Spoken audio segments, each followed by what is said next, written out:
بسم اللہ الرحمن الرحیم۔ السلام علیکم۔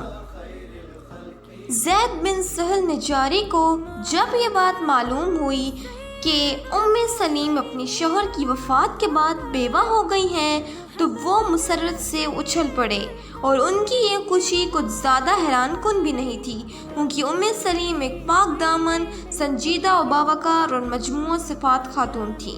چنانچہ انہوں نے اس بات کا ارادہ کر لیا کہ دوسرے خواہش مندوں سے پہلے ہی ان کو نکاح کا پیغام دیتے، اور ان کو اس بات کا پورا اطمینان تھا کہ ام سلیم ان کے مقابلے میں کسی دوسرے کو ترجیح نہیں دے سکتی ہیں، کیونکہ وہ مردانگی کا کامل نمونہ، معاشرے میں اونچے مقام کے مالک اور ایک دولت مند شخص تھے۔ یہ سوچ کر وہ ام سلیم کے گھر کی طرف چل پڑے، لیکن راستے میں ان کو خیال آیا کہ ام سلیم مکہ کے آئے ہوئے دائی مصعب بن عمیر رضی اللہ تعالیٰ عنہ کی باتیں سن کر محمد صلی اللہ علیہ وسلم پر ایمان لا چکی ہیں، مگر تھوڑی دیر کے بعد انہوں نے اپنے دل میں سوچا کہ اس میں کیا حرج ہے، کیا ان کا پہلا شوہر جس کا بھی انتقال ہوا ہے اجداد کے دین پر کاربند اور محمد اور ان کی دعوت کے بے تعلق نہیں تھا؟ ابو طلحہ نے ان کے دروازے پر دستک دی اور ام سلیم نے ان کو اندر آنے کی اجازت دے دی۔ اس وقت ان کا لڑکا انس بھی وہاں موجود تھا۔ ابو طلحہ نے بات چھیڑ دی اور حرف مدعا زبان پر لائے، لیکن اس وقت وہ سخت حیران ہوئے جب وہ ام سلیم نے ان کی توقع کے خلاف جواب دیا۔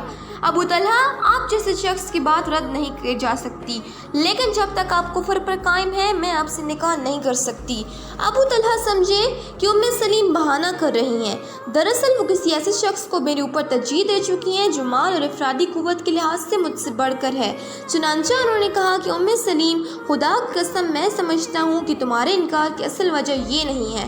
پھر کیا ہے میرے انکار کی اصل وجہ؟ ام سلیم نے پوچھا۔ سونا، چاندی اور مال و دولت، ابو طلحہ نے جواب دیا۔ سونا چاندی؟ ام سلیم نے حیرت کا اظہار کیا۔ ہاں، ابو طلحہ نے کہا۔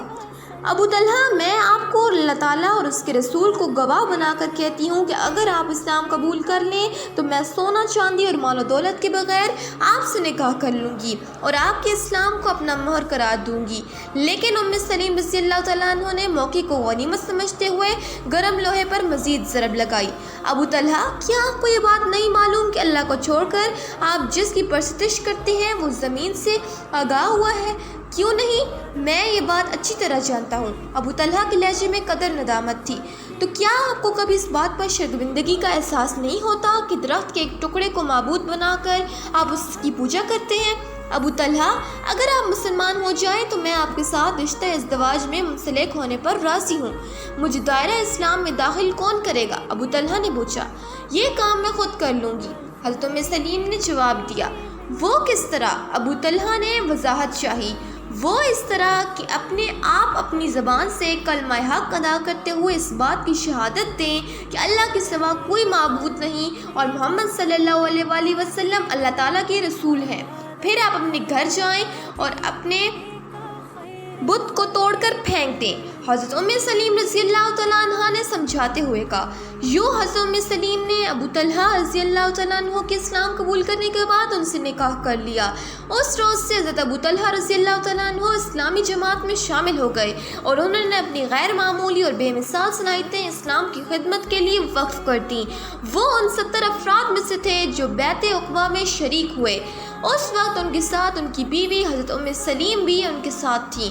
وہ تمام غزوات میں رسول اللہ صلی اللہ علیہ وسلم کے ہم رکاب رہے اور ان میں غیر معمولی شجاعت و جواں مردی کا مظاہرہ کرتے رہے۔ اسی طرح بلکہ اس سے بھی بڑھ کر انفاق فی سبیل اللہ کے ہر موقع پر اپنا مال خرچ کرنے میں کبھی کوتاہی سے کام نہیں لیتے تھے۔ انہی مواقع میں سے ایک موقع یہ ہے کہ ان کے پاس کھجوروں اور انگوروں کا ایک باغ تھا جو اپنے درختوں کی کثرت، پھلوں کی عمدگی اور پانی کی شیرینی کے لحاظ سے یثرب کے تمام باغوں سے اچھا تھا۔ وہ رسول اللہ صلی اللہ علیہ وسلم کی خدمت میں حاضر ہوئے۔ پھر انہوں نے کہا، یا رسول اللہ صلی اللہ علیہ وسلم، آپ گواہ رہیں، میں اس باغ کو اللہ کی راہ میں صدقہ کر رہا ہوں، آپ اس کو جس مصرف میں چاہیں صرف کریں۔ حضرت ابو طلحہ رضی اللہ تعالیٰ عنہ نے اپنی پوری زندگی صائم النہار اور مجاہد فی سبیل اللہ کی حیثیت سے گزاری، اور اسی حالت میں انہوں نے دائی اجل کو لبیک کہا۔ بیان کیا جاتا ہے کہ وہ رسول اللہ کے بعد تقریباً 30 سال زندہ رہے۔ یہ پوری مدت انہوں نے روزے کی حالت میں گزاری کہ وہ رسول اللہ یا اسلام کے بعد تقریباً 30 سال زندہ رہے۔ اللہ تعالیٰ انہیں غریق رحمت کرے، آمین۔